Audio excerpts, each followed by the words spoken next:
حضرت سیدنا حبیب اجمی رحمتullah تعالیٰ علیہ کے پاس ایک شخص آیا کرتا تھا، صحبت میں بھی بیٹھتا تھا، لیکن کام وہ ٹھیک نہیں کرتا تھا، سود کا دھندا تھا، لمبے چوڑے اس کے مسائل تھے۔ حالانکہ ایک ہی بیٹی تھی، وہ بھی دونوں ٹانگوں سے معذور تھی، دونوں ٹانگوں سے معذور، بڑے حکیم طبیب دکھائے لیکن بچی کو شفا نہیں، شخص بھی اپنے مزاج کے لحاظ سے اچھا نہیں تھا۔ ایک دن سویرے سویرے آیا حضرت حبیب اجمی کے پاس۔ توجہ ہے آپ دوستوں کی، میری بات غور ہے میری بات پر، کیا سمجھانا چاہ رہا ہوں۔ کہتے سویرے سویرے آیا تو کہنے لگا حضور مجھے توبہ کرا دے، آج کے بعد نہ جھوٹ بولوں گا، نہ حرام کھاؤں گا، نہ شراب پیوں گا۔ تو کہتے جتنے لوگ بیٹھے تھے کان کھڑے ہو گئے، کہا تجھے کیا ہوا؟ کہنے لگا 11-12 سال کا نوجوان آیا مجھے توبہ کرا گیا، چڑھتی جوانی، 11-12 سال 14-15 سال کا بچہ مجھے توبہ کرا گیا۔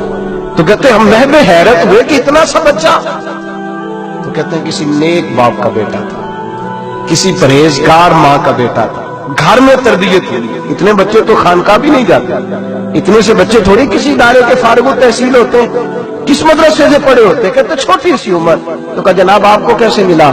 تو وہ شخص کہنے لگا حضور کل میں گیا بازار، میں نے بغداد کے چوک سے 10 کلو مچھلی بھی خرید لی اور کچھ اور ضرورت کی چیزیں بھی، مہمان آنے تھے، وہ سارا کچھ خرید کے میں جب نکلا تو سامان زیادہ ہو گیا۔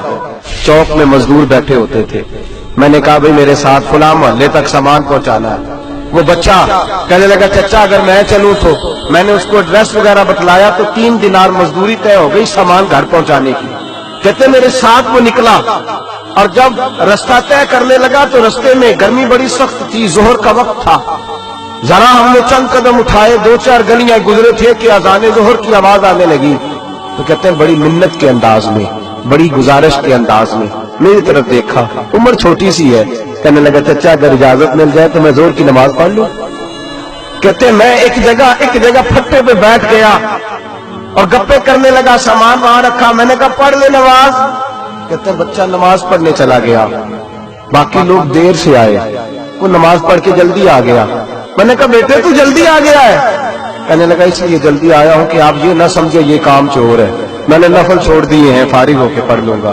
کہتے ہیں سامان اٹھایا، رستے میں گرمی شدت کی تھی، اس کا پسینہ بہنے لگا، میں آگے بڑھا، میں نے کہا بیٹے سامان تھوڑی دیر کے لیے مجھے دے دو، گرمی زیادہ ہے۔ کہنے لگا چچا کسی کا تربیت یافتہ ہو، کسی نے ٹریننگ دی ہے، کہا ماں باپ نے کہا تھا حرام لقمہ گھر نہ لانا، کہا بات کیا ہوئی؟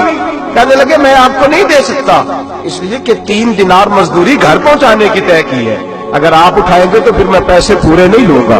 دامان نے توکل کی یہ خوبی ہے کہ اس پر پابند لگے ہوتے پر دھبے نہیں ہوتے، میں پھر مزدوری پوری نہیں لوں گا، پیسے کم لوں گا۔ کہتے ہیں میں محو حیرت ہو گیا، اس جوان کی بات نے میرے سارے وجود تھر تھر کبا ڈالا کہ اس دور میں اس قسم کے لوگ۔ کہتے ہیں گھر لے گیا اس کو، میں سامان رکھا، میں نے کہا تم یہاں ٹھہرو میں 3 دینار مزدوری لاتا ہوں۔ کہتے ہیں پیسے لینے گیا تو بیوی کو بتایا بڑا نیک ہے، بڑا پرہیزگار جوان ہے، کہنے لگی روٹی پکی ہوئی ہے، اسے کہو دوپہر کا کھانا کھا لے۔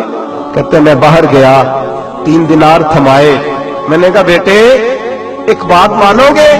تو کہتے ہیں 3 دینار دے کے کہنے لگا اب تو آپ مالک ہو گئے، میں نے نمک کھا لیا ہے، اب تو ہر بات مانوں گا، اصلہ نال جی نیکی کریے نسلہ تاک نہیں بھول دے، میں اب ہر بات مانوں گا۔ تو میں نے کہا دوپہر کا کھانا کھا لو۔ کہتے ہیں اس کی گردن جھک گئی اور بڑے دھیمے لہجے میں کہنے لگا میں نہیں کھا سکتا، میں نے روزہ رکھا ہوا ہے، روزہ رکھا ہوا ہے، نفلی روزہ رکھا ہوا ہے۔ کہتے ہیں میں اور پریشان ہوا، میں نے فوری طور پہ سوال کیا کہ اب تو کدھر جائے گا؟ تو کہنے لگا اب میں کہیں نہیں جاؤں گا، میرے ایک دن کا خرچہ میرے ماں باپ نے جو ڈیوٹی لگائی ہے وہ 3 دینار ہے، پورا ہو گیا ہے، اب میں باقی جو وقت بچے گا یا قرآن پاک کی تلاوت کروں گا یا محمد عربی پہ درود و سلام پڑھوں گا، میں اب کوئی اور کام نہیں کروں گا۔ شخص کہنے لگا کہ میں نے کہا افطاری کر لینا، کہنے لگا مجھے مسجد بتا دو، میں جا کے اللہ اللہ کرتا ہوں، مجھے شام کو لے آنا۔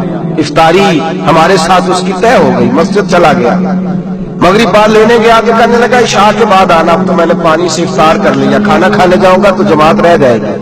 کہتے ہیں عشاء کے بعد میں لایا، اس کو کھانا کھلایا، رات گہری ہو گئی تو میں نے کہا تو سو نہیں جاتا؟ کہنے لگا کوئی عرض نہیں، کبھی دور مزدوری کرنے نکل جاؤں تو رہ بھی جاتا ہوں، گھر والوں کو پتا ہے۔ کہتے میں نے مسافر خانہ کھولا، یوں سمجھیے ڈرائنگ روم بیٹھک میں نے کھولی، اس کو سلا دیا، میں اور میری بیوی اپنی معذور بیٹی کو روٹی دینے گئے اور ہم نے جا کے اس کو کھانا کھلایا جو ٹانگوں سے معذور تھی، اور ساتھ کہا کہ بیٹی آج بڑا پرہیزگار جوان ہمارا مہمان ہے، آج چڑھتی جوانی اور تقوی کی روشنی اس کے چہرے سے چمکتی ہے، کیا بات ہے، بڑے ہی اچھے گھرانے کا تربیت یافتہ ہے۔ کہتے ہیں بچی کو کھانا کھلا کے لوٹے، اپنے کمرے میں سو گئے، بیٹی اپنے کمرے میں لیٹ گئی، ترس گئے تھے کہ بیٹی قدموں پہ چلے۔ تہجد کا وقت ہوا تو دروازے پہ دستک ہوئی، بڑی بے چینی کے ساتھ اٹھے میاں بیوی، کون ہے؟ بیٹی کی آواز آئی، ابا جی دروازہ جلدی کھولیں۔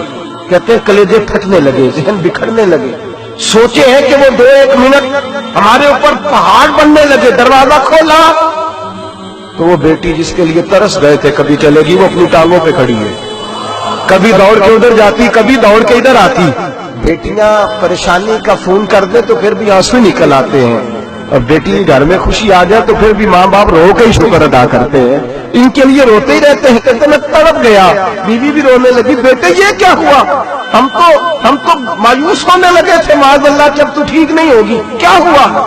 کہنے لگے ابا جی اماں جی آپ نے بتایا نا نیک جوان آیا ہے، نیک آیا ہے، تو میں آپ چلے گئے تو میرے دل میں خیال آیا، اے اللہ اگر وہ واقعی نیک ہے تو اس کے صدقے مجھے شفائی عطا فرما دے، یا ایھا الذین آمنوا اتقوا اللہ وابتغوا الیہ الوسیلہ، اے اللہ صحت ہی دے دے۔